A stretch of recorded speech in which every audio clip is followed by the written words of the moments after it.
ऊर्ध्व जत्रुगत मर्म 37 होते हैं, जिसमें 23 मर्म स्थान सिर में होते हैं। श्रृंगाटक मर्म सिर में स्थित जितने भी मर्म हैं उसमें सबसे महत्वपूर्ण मर्म स्थान होता है और ये संख्या में 4 होते हैं तथा ये कहा जाता है कि जहाँ पर आँख, कान, नाक और जिह्वा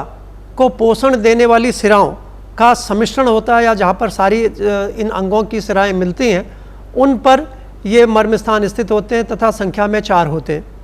इन पर आघात लगने से तुरंत सद्य मृत्यु होती है और ये सद्य प्राणहर मर्म इसको कहते हैं। ये कहा जाता है कि इनके माध्यम से आँख, कान, गला और गले में जिह्वा और हमारी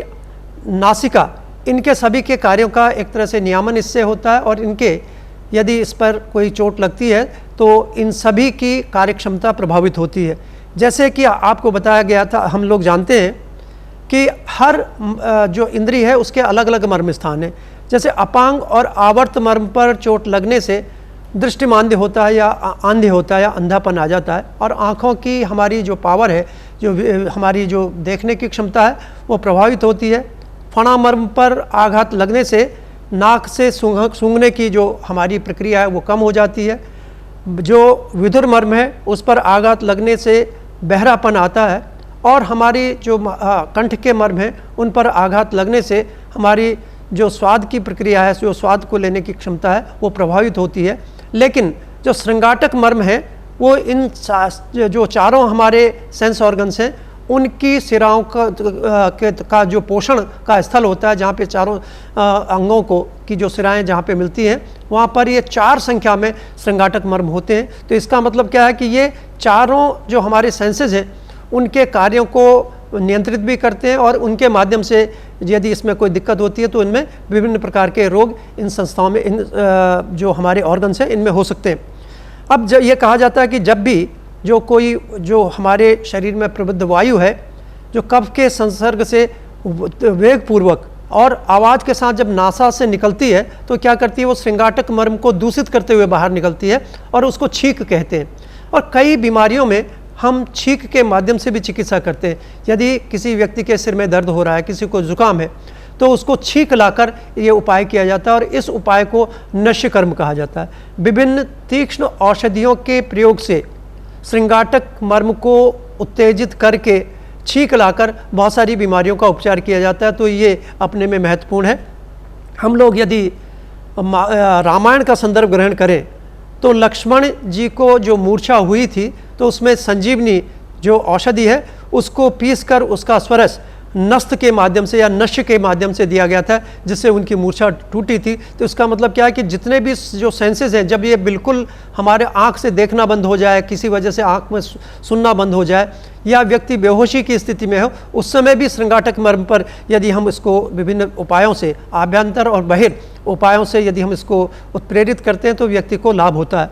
बाह्य रूप से देखें तो ये जहाँ पर फ्रंटल बोन, ये फ्रंटल बोन आप देख सकते हैं और यहाँ नेजलियस बोन नाक के और ये जो हमारा माथा है उसके जोड़ के स्थान पर यदि हम बाहर से देखें तो ये हमारे श्रृंगाटक का स्थल होता है। लेकिन ये डीप सीटेड होते हैं और ये संख्या में 4 होते हैं तथा ये सिरा मर्म कहलाते हैं और इसमें इसे सद्य प्राणहर मर्म कहा गया। इसके उपयोग के लिए विभिन्न प्रकार के प्रधमन नश या प्रतिमर्श नस्य का इस्तेमाल किया जाता है और इसके प्रतिमर्श नस्य का मतलब होता है कि जो कोई तेल, जो इसके लिए आवश्यक तेल होते हैं, विभिन्न प्रकार के तेलों का उपयोग हम यदि नियमित रूप से नासिका में करते हैं तो हम अपनी इंद्रियों के बल और उसकी क्षमता को बनाए रखते हैं। तो ये अपने में बहुत महत्वपूर्ण मर्म स्थान है और जब भी मर्म चिकित्सा हम लोग किसी भी इंद्रिय के लिए करते हैं या इंद्रिय से संबंधित रोगों के लिए करते हैं तो उस इंद्रिय से संबंधित मर्म और श्रृंगाटक मर्म का एक संयोजन हम चिकित्सा के रूप में करते हैं। जैसे मैं आपको बताना चाहूँगा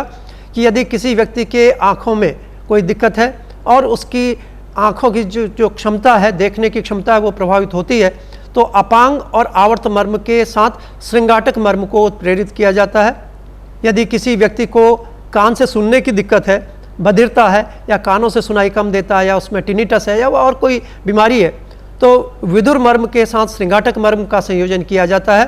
यदि किसी व्यक्ति को नासिका मर्म, ये जो नासा में जो स्थित मर्म है, नासा में यदि कोई दिक्कत है, सूंघने की तकलीफ है या उसकी नाक बंद रहती है साइनोसाइटिस है, किसी भी स्थिति में जिसमें हमारे गंध को ग्रहण करने की क्षमता प्रभावित होती है, उस स्थिति में फणामर्म के साथ साथ श्रृंगाटक मर्म का उपयोग किया जाता है। तो ये कॉम्बिनेशन बनता है। इसी ढंग से यदि स्वाद लेने की तकलीफ होती है, जैसे हम देखते हैं कि जीवा के माध्यम से हम स्वाद लेते हैं और विभिन्न प्रकार के जो षड्रस हैं, विभिन्न हमारी जीवा के विभिन्न स्थल उनको ग्रहण करते हैं, और यदि स्वाद लेने की क्षमता प्रभावित होती है या स्वाद नहीं आता, तो उसमें जो हमारे कंठ के मर्म हैं उनके साथ श्रृंगाटक मर्म के उत्प्रेरण का उपयोग किया जाता है। तो ये श्रृंगाटक मर्म इन चारों इंद्रियों के कार्यों को प्रभावित करता है और इनके कार्यों को एक तरह से रेगुलेट भी करता है, इसलिए ये अपने में बहुत महत्वपूर्ण मर्म स्थान है।